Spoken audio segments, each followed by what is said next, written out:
आज होता पार्थचा बड्डे, तर गणपतीमध्येच पार्थचा बड्डे आला होता. तर आम्ही असं हे डेकोरेशन केलं होतं. सगळे मिळून आम्ही फुगे ते फुगवले आणि असं सिम्पल्स असं डेकोरेशन आम्ही केलं. मग आरतीचा टायमिंग झाला होता. मग आम्ही खालच्या घरामध्ये जाऊन म्हणजे पार्थचा बड्डे होता म्हणून त्यांनी आरती केली आज.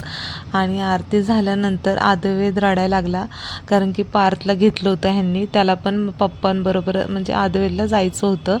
मग सगळ्यांनी पार्थला ऑक्शन केलं, ओवळलं. आणि मग ओवळून झाल्यानंतर त्या केक कटिंग करणार होतं. पण केक कटिंग करताना आदवे फुगे फोडले. आदवेद अजिबात घाबरला नाही. नाही तर काय काय लहान मुलं फुगा फोडला की घाबरतात, पण आदवेद घाबरत नव्हता. आणि आम्ही सगळे खूप जण असल्यामुळे केक कटिंग करून आम्ही बाहेरच जाणार होतो. घरात काय आम्ही केलं नव्हतं जेवण.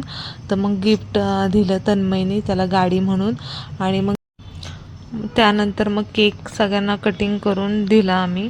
मग केक खाल्ल्यानंतर आम्ही हॉटेलमध्ये जाणारच होतो, पण आदवेला केक वाटेत दिला होता, तर त्याने सर्व कपडे भरवून ठेवले होते केकनी. आणि मग हॉटेलमध्ये गेल्यावर तर जेवण तोपर्यंत त्याला टेबलवर बसवलं होतं. खूप त्रास देतो ना, त्यामुळं आम्ही टेबलवर त्याला बसवून ठेवलं होतं.